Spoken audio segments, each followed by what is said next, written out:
Thank you for downloading this Council on Foreign Relations video. CFR is an independent national membership organization and nonpartisan research center.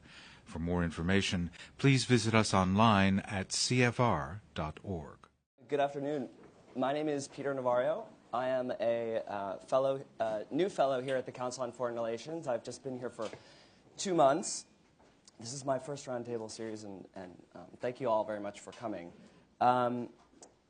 I am very happy on behalf of the Global Health Program here at the Council on Foreign Relations to welcome Dambisa Moyo, who is the author of Dead Aid, a book that for the little sort of marketing campaign is available for sale out in the hall, and Dambisa will stay a little bit afterwards and sign copies if you're interested and if you don't already have a copy of the book.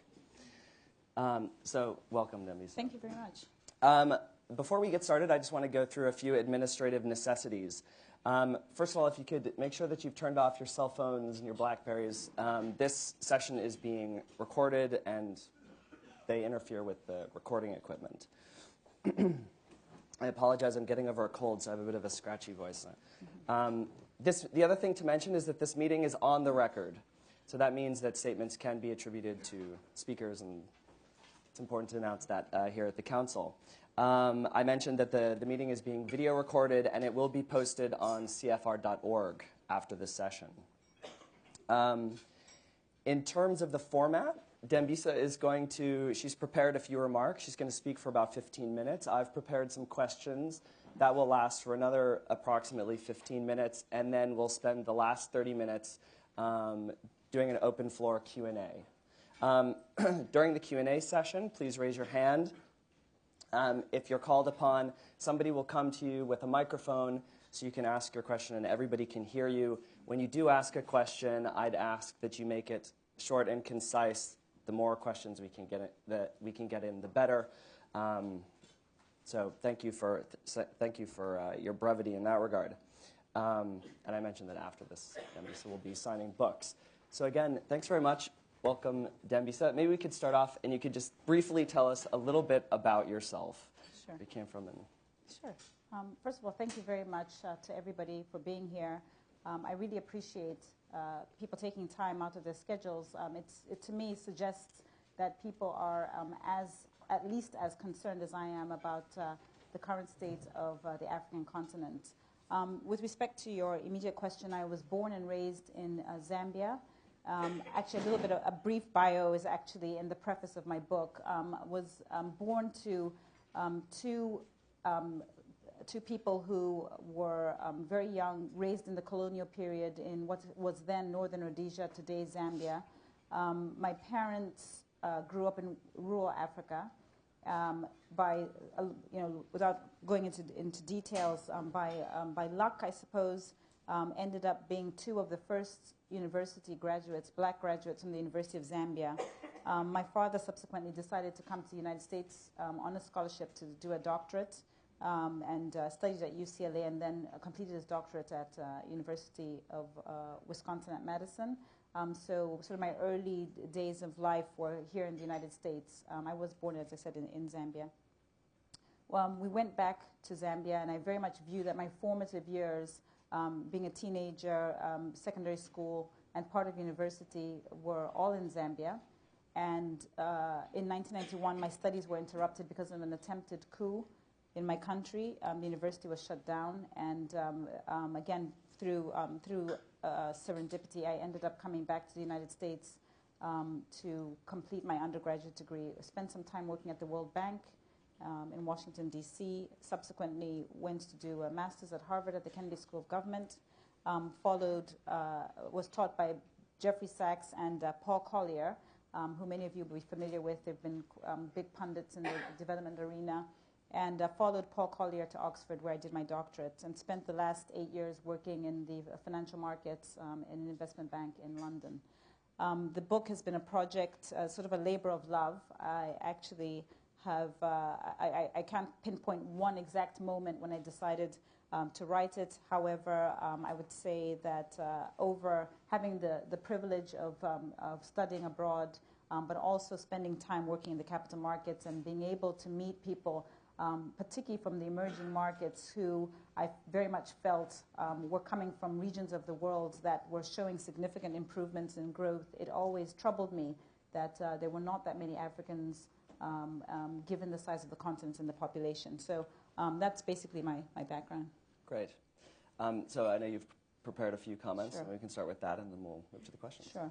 I think if you had met me about 6 weeks ago, I probably would have just jumped in directly into the main arguments of my book. Those of you who have had an opportunity to read it will probably know that it's essentially in two parts. The first part is a critique of government-to-government, large government-to-government transfers of aid, and the second part of the book is really offering an alternative way of financing economic development.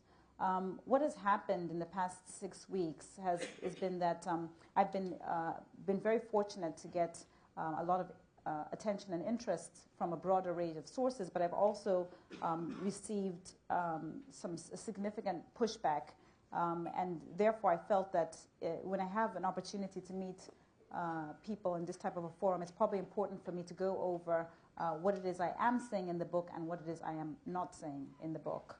And so I thought that's what I would start by doing.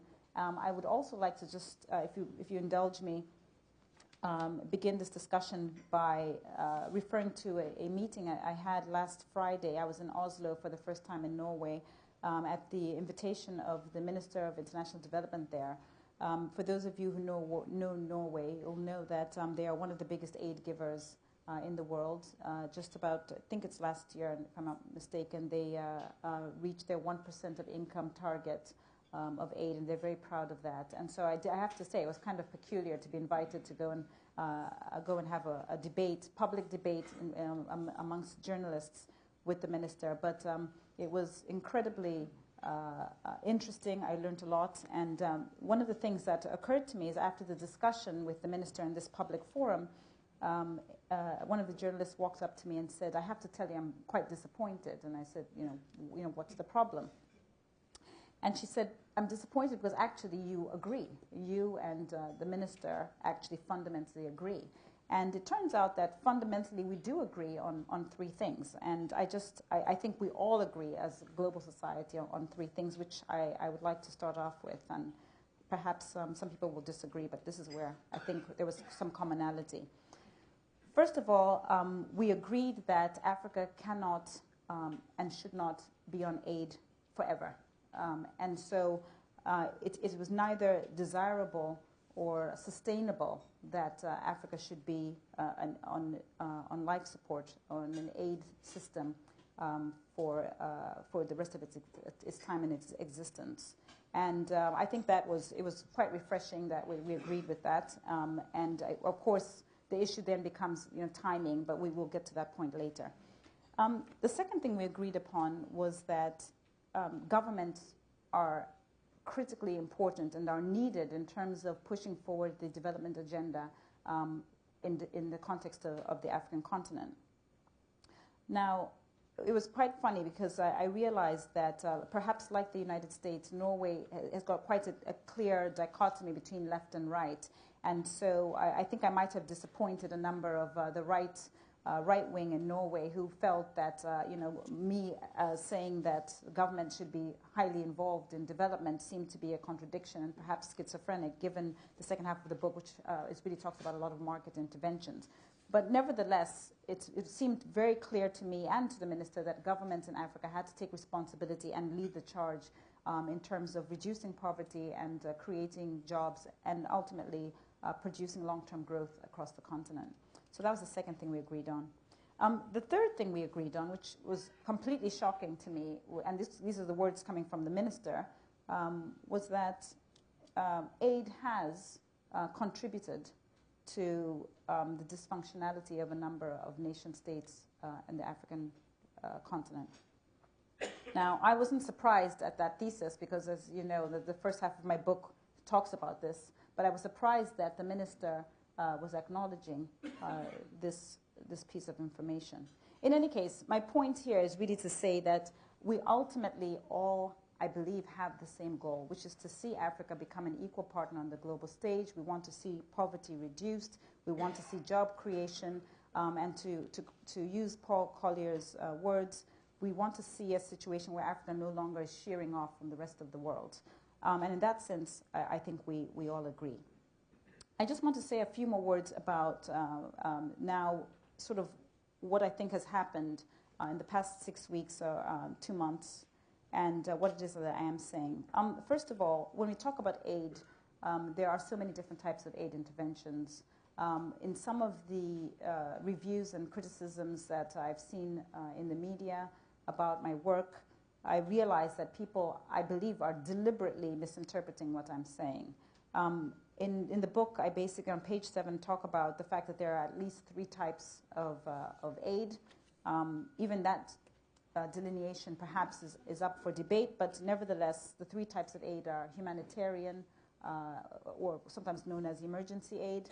I believe that there is a moral imperative for us as part of the global community to actually step in when there is a crisis. So, for example, it could be Fargo, it could be Katrina, it could be an earthquake or tsunami or floods and so on. And I do believe that as a global society, we should act to step in there. The second type of aid is what I would call NGO or charitable aid. I myself sit on the board of a number of charities. This is relatively small beer compared to the third type of aid, which I'll come to in a second. But this is sort of the type of interventions which I would call Band-Aid solutions, where perhaps we send $5 to help us get an education in Africa, or to help with a water project somewhere in India, and so on. These are Band-Aid solutions because there should be no illusion that these type of interventions will not generate long-term economic growth, nor will they alleviate poverty. And later on, I'll talk a little bit about responsibility, because ultimately, this is the crux of the issue. Whose responsibility is it to provide public goods? My book is actually talking about the third type of aid, which is the large billion-dollar government-to-government aid flows. These type of flows have a long history. In the book, using World Bank data, I talk about the fact that in the past 60 years, we're talking about over $1 trillion that has gone to Africa alone, with little to show for it. The original architects of the aid model, sort of as an outgrowth of the Bretton Woods institutions and post-Marshall Plan, were really focused on 2 things. They were focused on generating growth and reducing poverty. There have been many, many interventions over the past decades. In the book, I talk about how in the 1960s, the interventions were really focused on infrastructure development.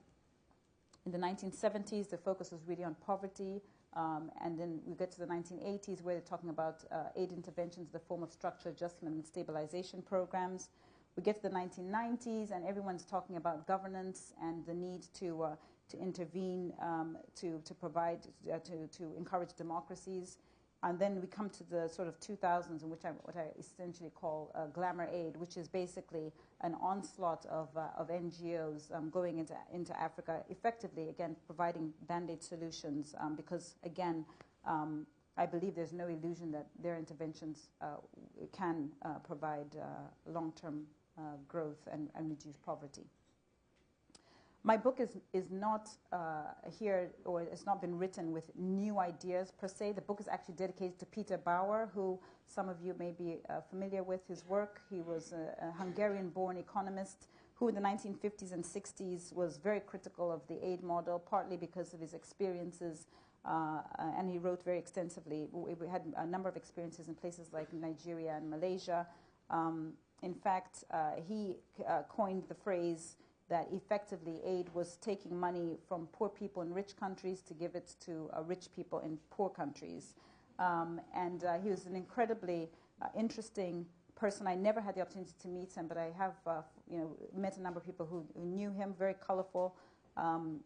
He effectively was ostracized from mainstream thinking. I must say, I confess that perhaps had I been around as an economist in the 1960s, I perhaps would probably have ostracized him along with everybody else, because it seemed very logical, the desire to step in, particularly given the success of the Marshall Plan.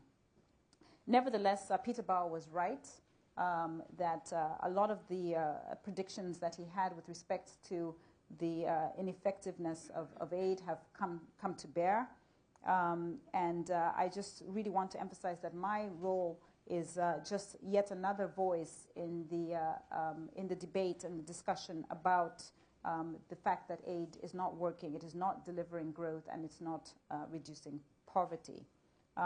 People like Bill Easterly at NYU is also another voice, but there are a number of others who we perhaps do not know, but are definitely very vocal.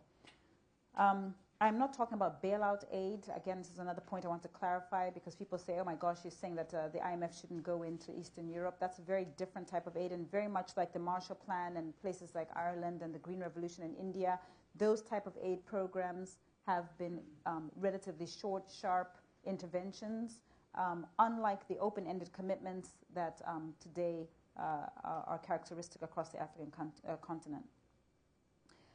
The last thing I want to talk about very, very quickly is, and I have to say I'm resistant to saying anything about this, because I think that by talking about this, it kind of infuses it with a sense of life. But I just think for clarity, I think it's important for me to say a little bit about the celebrity culture. First of all, I think Bono's music is amazing, and I think it's fantastic. But I do have issues with celebrities becoming ostensibly the face of Africa. As Africans, like many people around the world, we spend time in the hot sun electing officials. We expect them to take charge and to outline for us, not just as Africans, because this is not an African problem, this is a global problem, what it is that they plan to do in terms of delivering growth and reducing poverty. The fact that over 60% of the population in Africa is under the age of 24, and in many countries, 50% of the population is under the age of 15, should be a cause for urgency and a focus on African governments. I am not happy to be sitting here being the one offering an opinion about the way we can move the debate forward. I think what would be more interesting to me is if I were sitting in the audience and we had African leaders here articulating for us what their plan is to ensure that the young Africans who I believe my own generation is actually part of a lost generation, but the ones coming behind me actually will be able to achieve dreams and have opportunities in life. Because of the time constraint, I can't go into my top 10 reasons why aid doesn't work, but perhaps in the course of the conversation, we'll be able to bring up some of these issues. Okay, great, thanks. I think aid, I think a lot of people would acknowledge that aid has been imperfect, but at the same time that it's evolved considerably since the 60s and 70s, and even the 80s. And you mention in your book about negotiations that are starting between India and African countries and Asian countries and African countries. And in there, you actually mention that what they're talking about are they're talking about a range of interventions that include aid, a range of development levers, foreign direct investment, trade, that kind of thing. And aid is part of the package. Is there no room in the discussion for an evolved aid, for an aid that is targeted, more accountable, better structured? The structural issues are often overlooked when African countries are negotiating deals with around development. I think there's no short answer there, because ultimately what I would like to see is an African society much like what we see in Europe or in the United States, a society where we are able to hold our governments accountable. The problem with the aid model, in its very essence, is that African governments spend an inordinate amount of time courting and catering to foreign donors and virtually no time being held accountable on the ground. And in that sense, Africans are disenfranchised. Rather flippantly, a friend of mine said, quite frankly, we're at a time now, a very desperate time, where public goods such as schools, education, healthcare, infrastructure, and even security across the African continent are actually provided by foreign donors, and which begs the question, what is it that African governments are doing? But more than that, it also begs the question, and this is the flippant remark from my friend, why should we be bothered as Africans to go and vote for our presidents when actually maybe what we should be doing is have voting between the Gates Foundation and UNICEF on who provides better education or health care. And I mean, I think it's a flippant remark, but I think it goes to the heart of the issue, that ultimately we do not want a society anywhere that has to depend on handouts, because what it infuses is a sense of bureaucracy, of course, things like corruption, and ultimately we have a situation where the leadership across many African countries and across the world that are dependent on aid are not held accountable by their own people. Okay. I'm going to jump around a bit because we're a little short on time. I want to talk about HIV. This is being convened by the Global Health Program, so I'd really like to touch on that. Funding for global health, and HIV in particular, is no longer small beer. And now we're talking about billions on an annual basis. And you know, a lot of the HIV aid that has come about has actually come about, I believe, to a large degree due to growing economic evidence. There are lots of epidemiologists, macroeconomists who have actually been costing needs. So actually we're now making aid decisions based on better evidence. Some of the assessments found that certain countries, particularly in Southern Africa, may no longer exist, were potentially on the verge of extinction because of the HIV epidemic. Those would be Swaziland, Lesotho, and Botswana. In fact, Festus Mohai said that they were rolling out antiretroviral treatment to stay off potential extinction. And this money has been marshaled through 3 different mechanisms. One is traditional, through the World Bank's MAP program. One is an innovative public-private partnership called the Global Fund for AIDS, Tuberculosis, and Malaria. And the third is a unique bilateral program called PEPFAR, the President's Emergency Plan for AIDS Relief. I'm curious to know what you make of these developments in the global health development sphere, and whether or not this is, if this is money well spent, and further, how do we meet the needs of certain global public goods where the market is not answering that call? Yeah. Again, this goes to the point I was making, that ultimately providing a solution towards an epidemic like HIV/AIDS is the responsibility of African governments. I'll give the example of my own country. In the book, I talk about my very closest friend who left the United States after getting a doctorate here at Johns Hopkins Science and studying at Cornell to go and work in the health sector.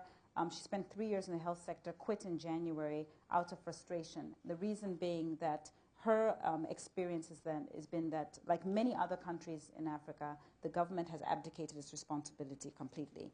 I'm not sitting here and saying that interventions to help save people's lives are a bad idea. What I am saying is that we need African governments to take responsibility, and they should be the primary caregiver. They should be taking the lead in these countries, providing long-term solutions. It should not be the responsibility of the American government to step in. And besides, just to take the example of PEPFAR, the outcomes actually are not a good reflection, do I believe, of the amount of money that's going into the continent. We're talking about $50 billion that goes into Africa each year, at least. And I can't tell you how many emails I've received from people telling me that I'm a genocidal maniac trying to kill African babies because 2 million Africans are on antiretrovirals. Well, if that's the return on $50 billion, just 2 million Africans being on antiretrovirals, I think we can do much better. This is not the type of performance that we should think is acceptable. Well, in HIV, just to clarify, it's not $50 billion. It hasn't been $50 billion annually. It's been last year was approximately $7 billion. No, I was saying 50 billion total aid going to Africa, because I mean, healthcare sector is one of obviously the big sectors that a lot of African governments go to ask for donor money, is because of the health epidemic issue. Sure, but on an issue like HIV, the medicines are unfortunately prohibitively expensive. Yeah, but the Clinton Foundation's done a lot of work to bring those type of... They have, but even the best prices, so the best prices, you'll see prices quoted around $150 per person per year, but I haven't seen a country that's actually has that deal. So if you're talking about, I think typically what you see is more along the lines of $250 per person per year. And if you're talking about countries with prevalence that exceeds 20%, that becomes financially prohibitive.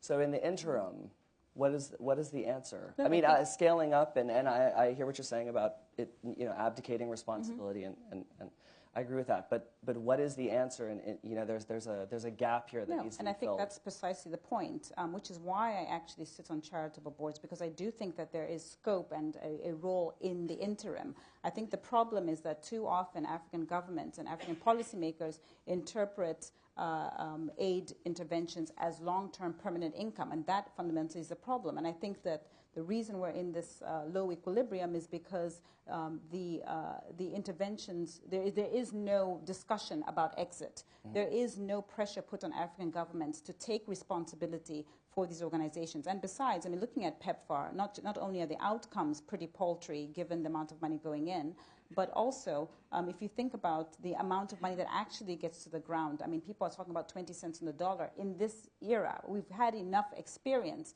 we've had 60 years of experience to know that if there's so many organizations, Harvard's, Elizabeth Glazer's, and so on, Columbia University, that are getting so much of the aid money, then actually what is the point of the exercise? Unfortunately, we don't know what the percentage is. Yeah, we don't, but I mean, this is the 20 cents on the dollar comes from somebody who works in the HIV/AIDS programs in Africa, who runs the largest HIV antiretroviral program in Zambia, Siders. Well, I managed a couple of those. I would say that it's higher in my experience, but still. Probably not higher than 50%. You reference, you talk a bit about Paul Collier, and his book was about the bottom billion, these 50 poorest countries in the world. A lot of your solutions are market-oriented, accessing credit markets, foreign direct investments, trade. Particularly today, those are difficult propositions. So what are we to do about these 50 poorest countries, the bottom billion that Paul Collier talks about? I think, first of all, after the experience that we've had with respect to development, development is not a big mystery. People need jobs. It's as simple as that. Yes, people need healthcare interventions, they need education, they need infrastructure, they need to be in a secure environment, for sure. Those are public goods, again, that I believe that African governments are responsible and charged with providing. But ultimately, the whole structure relies on the fact that these governments realize that they have to deliver these goods. With respect to your comment about the markets being shut, I, about 6 weeks ago, was in East Africa and spent a bit of time with a Chinese diplomat. And his quip to me, because I said to him, I'm getting a lot of pushback about the capital markets and the notion of borrowing. And he said, the person who told you that, so the people who are saying to you that the capital markets are closed must be Westerners. He said, because we've got a lot of money and we're actually looking to invest. And we actually would love to have those type of discussions. And by the way, I'm not saying that the Chinese are perfect. What I am saying is that it's time for innovation. We can always sit back and say, well, the markets are closed, too bad. But, we know that the world as it is today is not a permanent situation. Are African governments going to be ready when the markets come back to go to the markets? And besides, we've just come out of a bull market. Why is nobody asking African governments a question, what has happened to the capital, the money that they got from the commodity markets? The IMF is still forecasting 3% growth rates in Africa. We should be focusing on those positive things that have happened in the past 10 years. It's way too easy and too comfortable to say we need to give them more aid. Africa is not seeing, even with some mine closures and some pressures on the macroeconomy across the continent, we are not seeing the sort of macroeconomic troubles to the degree that we are seeing across the rest of the world. Why not encourage African governments to stay focused and to start thinking about ways of sourcing other types of financing instead of just hanging around and coming as peripheral participants at G20 to ask for more aid? It seems to me that's not a good strategy. I want to open it up to the floor. I just want to ask one final question. Realistically speaking, aid is not going away. I mean, I think we can acknowledge that. And the next, countries are not going to be phasing out their aid programs in the next 5 to 10 years. So in light of that fact, if you were to pick 3 things that need to change about the current aid regime, what would you change? Well, the first one is that attitude, because I think places like China and India did not have the attitude, I mean, with all due respect, but they did not have the attitude that they're going to be on aid forever. And I think that the reason that they've been so transformational in their economies is because they decided that there is another way and that they were going to try that way. What catalyzed that? What's at the root I think of it is leadership. And unfortunately, in the context of Africa, aid and leadership are intricately linked. I'll take the case of Rwanda. President Kagame has been incredibly vocal about the limitations of aid as a solution longer term. I am talking about this from very much from an economic perspective in the book, but he's much more philosophical. He thinks that there's a mental problem with a whole continent being dependent on handouts. You cannot expect to get the entrepreneurship and the innovation amongst people if that's the way people exist. And I think to hear his voice and the fact that actually he is one of the people who would love to see Africans come up with a credible plan to get off of aid. I mean, so I think that, I was invited to Rwanda in February precisely to discuss how they could get off of aid. So I don't think actually it's the case that it's so implausible. I do remain worried, but I think perhaps because of the credit crisis and budgetary pressures around the world, we may be actually forced to think about. Okay, so one is attitude. Anything else? One is attitude, yes. The second thing is I think that people in Africa need to be encouraged to spend more time focusing on having aid discussions with countries that actually want to come to Africa as business partners, not as a pity trade, like, we feel sorry for you. And so in that sense, I think Africa getting quote-unquote aid, if you will, which I would essentially say cheaper loans, from a place like China, I think has a better, again, maybe related to that attitude than focusing on trying to get more money for free from Western states. What about President Ellen Johnson Sirleaf from Liberia, Again, who credits a lot of their, she points to an 8% annual growth since the end of the war there, and credits aid with Again, I think if you ask Ellen Sirleaf Johnson, if you ask President Wade of Senegal, if you ask President Kagame, they will say there's nothing wrong with aid in the interim. There is something fundamentally wrong with a long-term strategy that is designed on aid. And that's exactly what I'm saying. And I'm saying it's time for us to start having the discussion. It's been 60 years. When are we going to have a comfortable discussion about exit strategies? And I'm actually fine if African governments say, you know what, I need you to quadruple the aid budget for the next 50 years, but after that, we're going to wean ourselves off. That's a very different discussion than us all sitting here comfortably and saying, actually, we just need more aid. We need jobs. It's very simple. We need jobs like everywhere else in the world. And as far as I can see, aid has not generated jobs across the continent. The reason why Africa has grown at 7% or plus, in some cases double-digit in the past 10 years, is in spite of aid, not because of it. We've had a commodity boom. We've had the Chinese coming into the continent. It's those type of things. It's not because all of a sudden aid is working effectively. We know what works. We know that more trade is better than less trade. We know that people need jobs. We need entrepreneurial activity. We need people to be innovative. It's not a big mystery. And unfortunately, aid, not only does it not help get to that point, it actually detracts from those type of activities on the continent. Okay, thanks. Let's open it up to the floor. I won't ask you about the impending election of Jacob Zuma, which we chatted about in my office beforehand. Let's go ahead and answer questions. Let me start. Tony in the back. Hi, thank you very much. In listening to you talk, I'm Tony, sorry, introduce myself. Tony Holmes. I'm the State Department Fellow with the Council on Foreign Relations, and I work on Africa. Based on my experience, most of the past 30 years in Africa, it strikes me that there's a huge element of the aid relationship between the developed world and Africa that you're not focusing on at all. Maybe you're just assuming it away. But we give aid for an awful lot of reasons. And I'm afraid that poverty reduction and economic growth are well down on the list. And I just wonder if you broadened your focus a little bit and looked at all of the aid we give, its nature and what we try to accomplish with it, you wouldn't come out with a more positive conclusion about its efficacy. Probably. As somebody said to me that I was completely wrong. Actually, it does give job creation. It's just that it's not job creation for Africans. You're probably right. I think that, but I'm sitting here as a concerned African citizen. I'm not sitting here as somebody who's indifferent. And I think ultimately, you are right that if we looked at it from a different lens, we could actually start to say that actually aid is beneficial. But ultimately, if I go back to the literature, which I do give a brief history of aid in the book, the purpose was very simple. There's some basic models. Savings leads to investment, leads to growth. In these newly independent countries, there wasn't enough savings, so let's give them aid so that aid would provide financing for investment and therefore lead to growth. On that metric alone, aid is not working.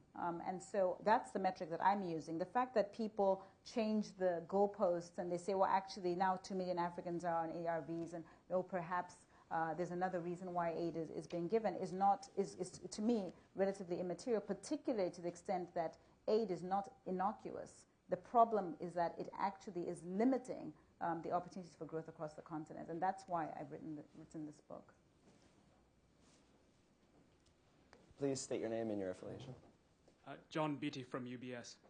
It has been estimated that in order for a private sector toll road to be feasible, you need at least 100,000 passenger vehicles per day in traffic. If you look at Kenya, Tanzania, and Uganda by way of example, there's only one road, namely the Nairobi-Mombasa highway, that generates traffic of at least 100,000 passengers in traffic per day.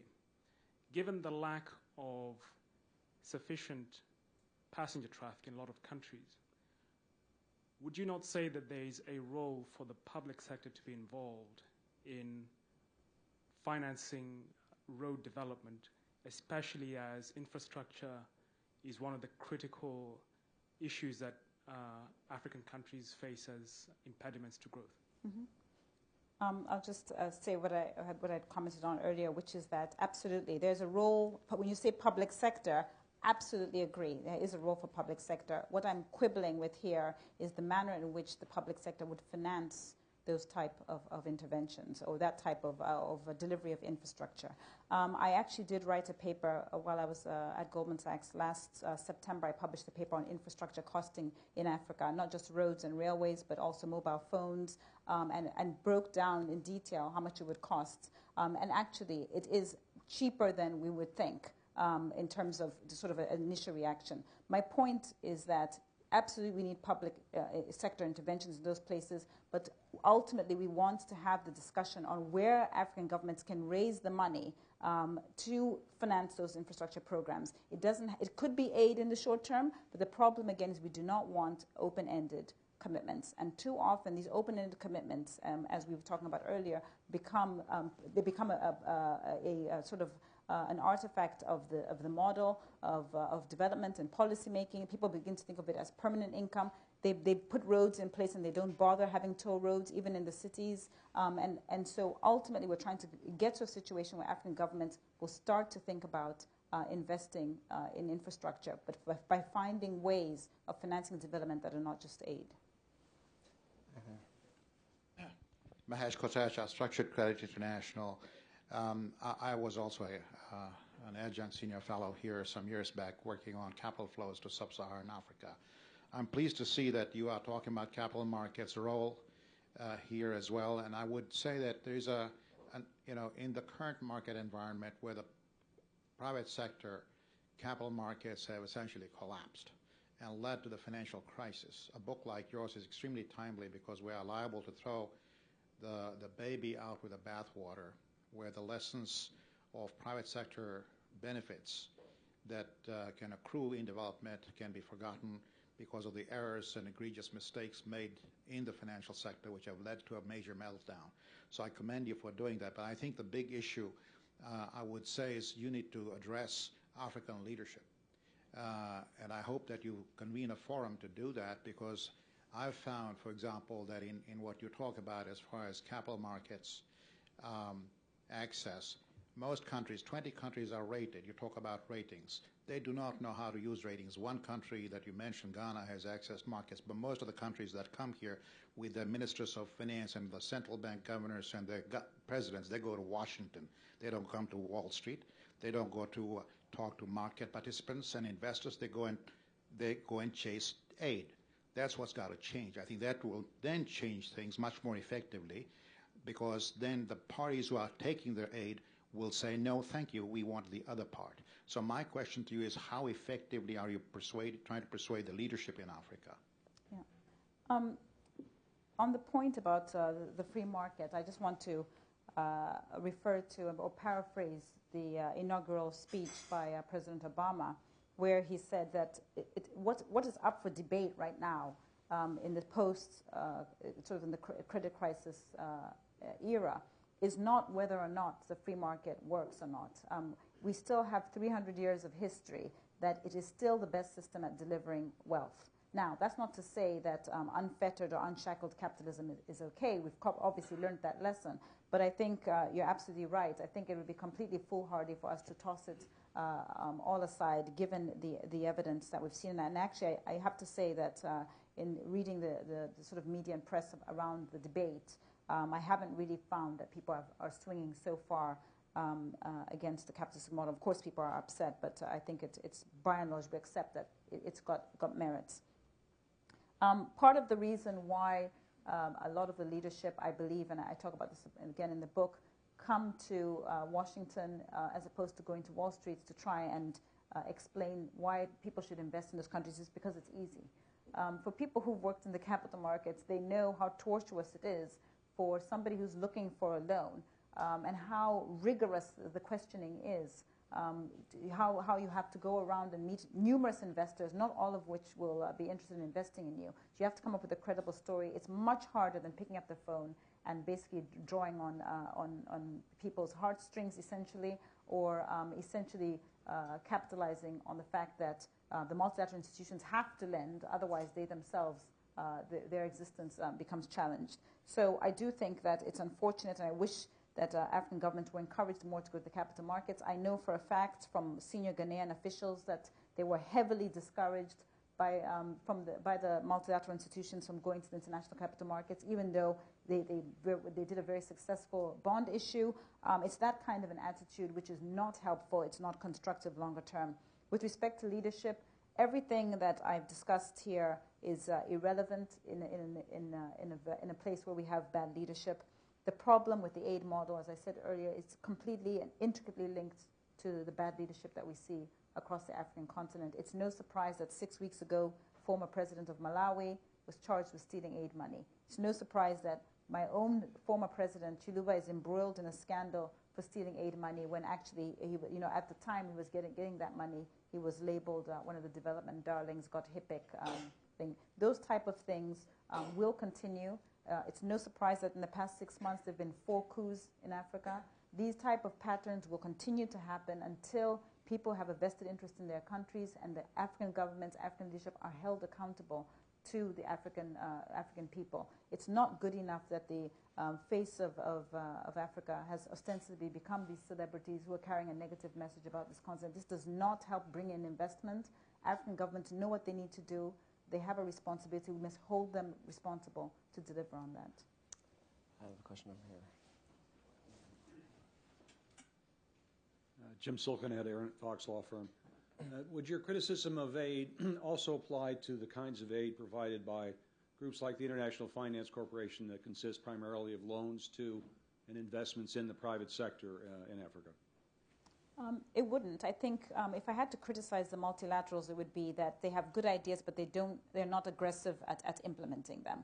I was actually at the IFC yesterday doing a presentation, and it was quite interesting to hear how much pressure they had from the World Bank about having me present my work there. And so it was this very bizarre split, because it seems that the IFC people seems to agree broadly with the notion of job creation, entrepreneurship, which I think we all agree is critical. But here we are in a situation where even I, who just happen to be an author, is being asked to keep it down because they don't want me to raise these type of issues. I think fundamentally what the IFC is doing again is a good thing. They're looking at jobs, they're looking at investments, they're looking at returns on capital and so on. However, I think that it's not aggressive enough. That should be really the main driving agenda. It's just job creation alongside these other interventions such as healthcare and education in the interim. Okay.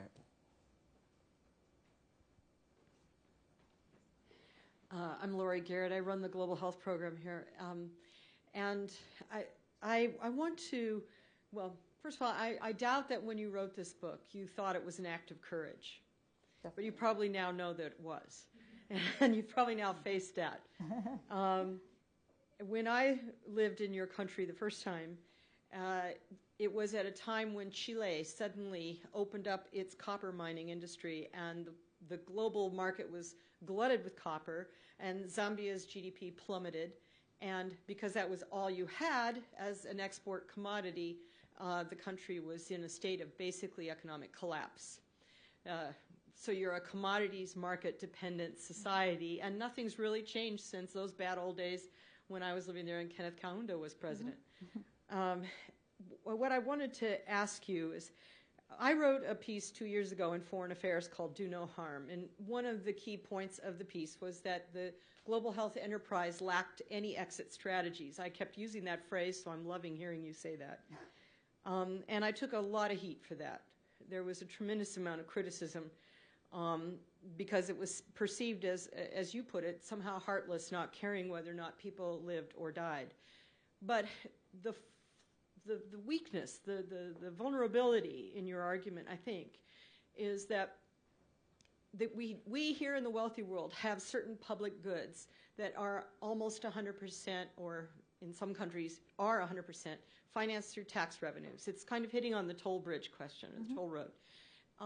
If you don't have a revenue base, or you have an inconsistent revenue base because you're a commodities market-based society, economy, then you have no public goods financial base of support other than turning to the international market, if you will, or the international revenue base. So is it possible to couch this argument in some way where you're talking about an interim time where the taxation, if you will, is on the international level, with a transition eventually to domestic taxation as the support of public goods? But I think that's in essence my thesis, in the sense that, and I'm sorry if it's not being well articulated, but the international tax system that you're referring to is the aid system. I mean, because essentially aid monies are American taxpayers' funds. Yes, it's true. We know that as Zambia, as an example, is heavily dependent on copper. This is not news. As you say, you're pointing to Kenneth Kaunda. I just realized, I think we're on to our fifth president, 4 presidents later, 3 or 4 presidents later after Kenneth Kaunda. So we're still heavily copper dependent. Our governments know this. They also know it's a depleting mineral. So we should be planning knowing that piece of information. They aren't. And this is because they feel that they will always be bailed out by the aid system. What I am proposing is that if we start to think seriously about alternative ways, we will not be in a situation where, which I found myself in, traveling to Rwanda, Kenya, and Tanzania, which are 3 countries pretty close to each other, where I need 3 visas and 3 currencies to go to travel. It's that kind of absurdity, or the fact that the trade. I'm sorry. To fly through Europe to get there. Yeah, to fly to Europe to get there. Or the attitude that you can have tariff rates of 35% between 2 African countries. I mean, it's that kind of attitude. And you talk about taxation, no taxation without representation. You get the taxation, we will then be well represented in terms of the government attitude towards African and accountability. Ultimately, what I'm proposing is a long-term agenda, but it has to start now. It's been 60 years. If we wait another 50 years, another 100 years, Africa's copper would have been completely depleted in Zambia, for example. And if you look at some of the numbers for Nigeria's oil or for other natural resources across the continent, there are a number of places where these are, very rapidly going to deplete in terms of their natural resources. We cannot rely on those natural resources. Our governments need to take this seriously. Otherwise, you will have a whole population that is completely dependent on the United States taxpayer, which is essentially where we're headed right now. We've got to do something now. We've got to come up with exit strategies now. We have to come up with plans now that actually can be effective so that we do manage to avoid a situation like the Somalias of this world, of failed states, or the Mugabes continuing to rise up. Hi, Carol Brookins. I used to be on the board of the World Bank. And I'm a private citizen, and I was before then, too. I was in private business beforehand, and I am today. I want to pick up on what was said before and following on your brilliant book on exit strategies. And Paul Kagame, let's take Paul Kagame, who I did meet, and a brilliant man. In fact, I was sent over there with John Taylor, who was then Under Secretary of the Treasury, who wanted to go and see what the World Bank and what the aid money was really doing. So we visited several countries. We did have some World Bank babysitters with us, but we managed to learn quite a bit and met Paul Kagame. I hope his wife has finished her university training that she was doing. Could you get a Paul Kagame? Let's use this. Let's pick up on the idea of an exit strategy. Could you get a leader such as Paul Kagame to actually say, I want to be on a 10-year or 20-year program to eliminate aid dependency, to get rid of aid, to be developing the investment climate that's needed to get there, to get the infrastructure in place, because a road doesn't get built in a day, as power lines, et cetera, et cetera. And we already know, too, that the infrastructure is terrible with all of East Africa. But could you get someone like a Paul Kagame to make that pledge, to get the leadership of the country, not just him, to make the pledge, to begin to develop a declining level of aid every year? And to begin to make that plan and to take that leadership role? Because if you don't get one or two first movers or leaders on this, it's not going to happen. And if they refuse aid, other than for emergency situations, and actually have a plan in place, and they delineate what kind of aid they'll accept, such as for improving the investment climate or basic infrastructure or getting some of the systems in place. Otherwise, it's just going to be more talk. And I agree with you. And I think it's interesting that we're all picking on Paul Kagame, because I think he is potentially that type of guy. He has been very vocal against aid, as I said earlier. I quote him in the book. When I went to visit with him, he said, I talk about this anti-aid almost every speech that I get. He gets a lot of flack from the donors, a lot, because I think many people think since it's now 15 years, just 15 years since the genocide, he could guilt trip us and stand up and say, oh, you forgot us, give us more aid. He's decided to take a completely different stance. It's difficult. When I spoke with him, he said, I'm not here, I didn't invite you to Rwanda to tell me that we should be thinking about exit strategies from aid. I invited you to tell me how we do it.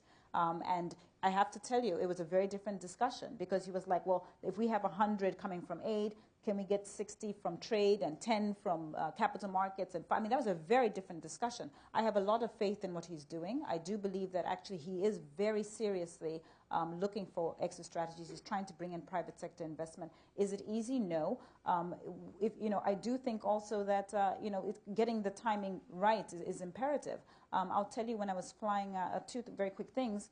When the day I was flying out of London to go to Rwanda, his main aide, called me and said, we're very excited. This is the itinerary.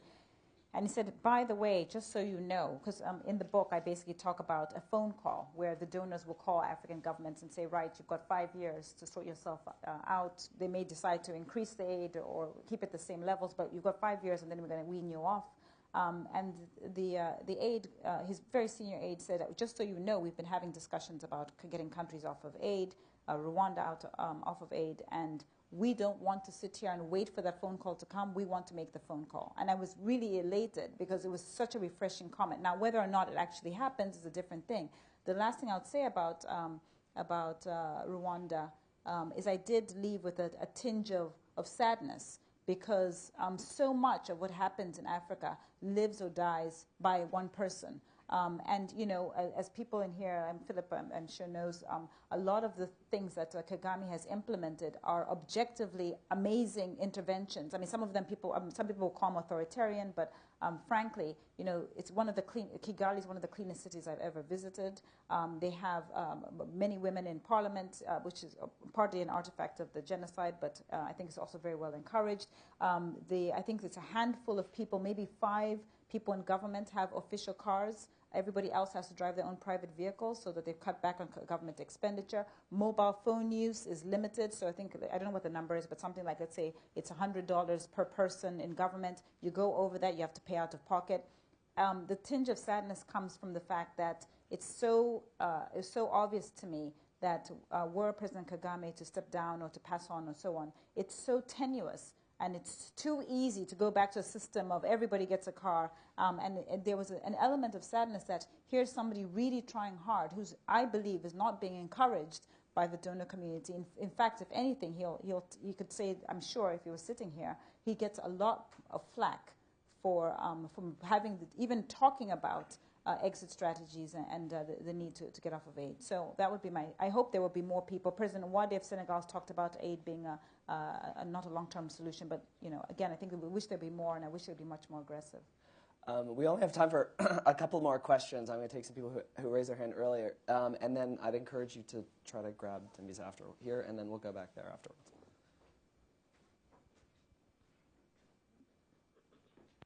Hi, I'm Philip Grapich from the Paris Review, New Yorker. You mentioned earlier that you approach this essentially from an economic point of view, and that when you met Kagame, it struck you that he was approaching it, initially at least, he came to it from a philosophical point of view. And I'm just wondering if, in making your argument, obviously you can't make the argument about long-term weaning from aid unless it makes economic sense. Mm-hmm. But can you sell it unless it makes a kind of philosophical sense to people? And I'm wondering what you find is, does Kagame actually, as you travel around Africa, are other Africans saying, oh, look at Kagame, he's actually articulated the idea that an end to aid dependency is a continuation of the liberation struggle, which is basically what it is for him.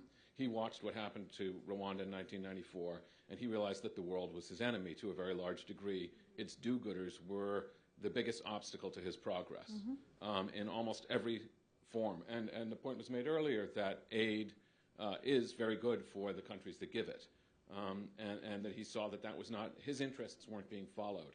And I wonder if you find that catches on at all, that you see that reflected anywhere else. It's not, that kind of idea has any broader appeal or advocates amongst African leaders. The short answer is, I wish it was more of the sort of the discourse amongst Africans. I think there is definitely an us versus them in the global society. So Africans are sort of seen as different, and there is perhaps a sort of, I don't want to call it an inferiority complex, because that's not really what I mean, but there's a sense that it's okay to be mediocre. That clearly our leadership, broadly speaking, and not everybody, but I think across the African continent, it seems to be okay to be mediocre. Last week when I was in Norway on Friday, as I mentioned, it struck me spending time with some of the policymakers there who had spent a lot of time doing development work in both Asia and in Africa. And one of the examples that somebody gave me, which I thought was quite telling, and it really, really did affect me, was how they spent time going to visit Asian policymakers, and Asian policymakers would be like, excuse me, that's like me coming to Europe to tell you how to shovel snow. You sit there and listen, we'll tell you what our plan is. And this person was telling me about how they went to Africa, and they were kind of waiting for the government to tell them what to do, and actually the response consistently across the continent was one where the policymakers just kind of sat there.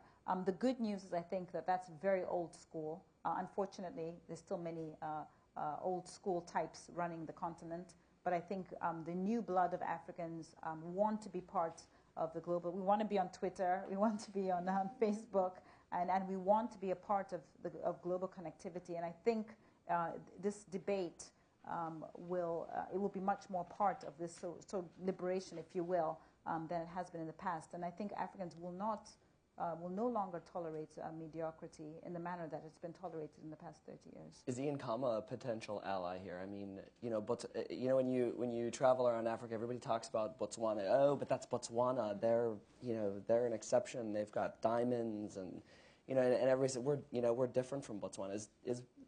That example doesn't seem to have really sort of resonated. People make excuses, but is Ian Kama in Botswana a potential ally for Kagame? I mean, is there? Yeah, no, absolutely. And I think that I think there will be more, and it's funny because I think Gaddafi, in some bizarre way, is probably somebody like that because he's very much into Pan-Africanism. I think perhaps people's egos get in the way or whatever, but I think ultimately what he's talking about is an African Renaissance where Africans very much feel the pride and excitement about being African that they felt in my parents' generation. I mean, when I talk to my parents about the colonial period and the transition to independence, it's a completely different discourse than what I've grown up with in the continent, which is just being perceived as being a drag on global economy. I do hope that there'll be many more partnerships in these closed door sessions amongst African presidents. Am I sanguine? Well, not really, because I do think it's way too easy. But I'm sanguine to the extent that there's a new generation coming. As I said, I think I'm largely part of the lost generation,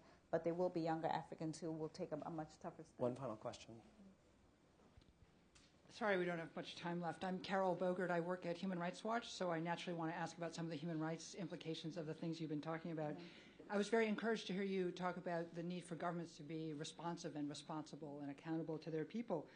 And it appears that part of your argument against aid has to do with corruption, the corruption of the aid process. But I think it's also the case that private industry does not have a good record in stopping corruption.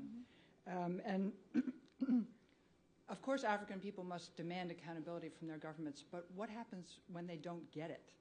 Because they don't always. And the thing about the aid process is that it has strings attached and that good governance can be connected to the giving of aid. That doesn't mean that that process is always successful, but if private industry does not come with such strings attached, how actually does one guard against corruption on the African continent? I think what you will get in an environment where governments are kind of footloose and fancy-free with respect to corruption and governance issues is what we essentially have.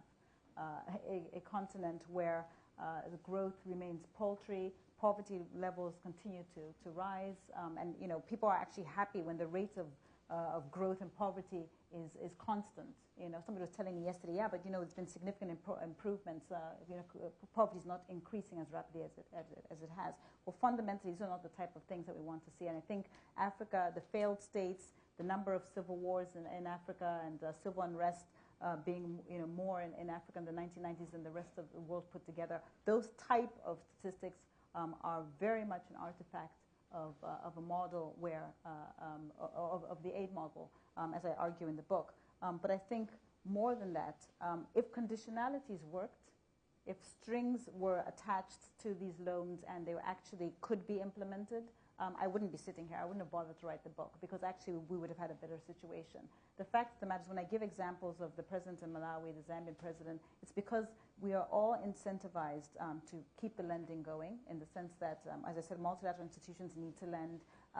If President Obama says, that Dambisa Moyo, I think she's kind of right here. Why don't we think about an exit strategy? There'll be an uproar. How can we do this? We need to help. So again, voters insist that governments step in. So we're in this cycle where we're forced to lend. And African governments, frankly, who wants to tour the world going to see hundreds of hedge funds and pension funds to sell bonds when you can sit back and make a phone call and the money will appear in your account because it doesn't matter what you do. You can be good, bad, ugly, do nothing, do something, be obstructive, and you still will get money. And ultimately, I think that the problem is that the strings cannot be attached. And we know this from experience. The strings are never attached. Which is why Mugabe got money from the United States and Britain just as early as 2006.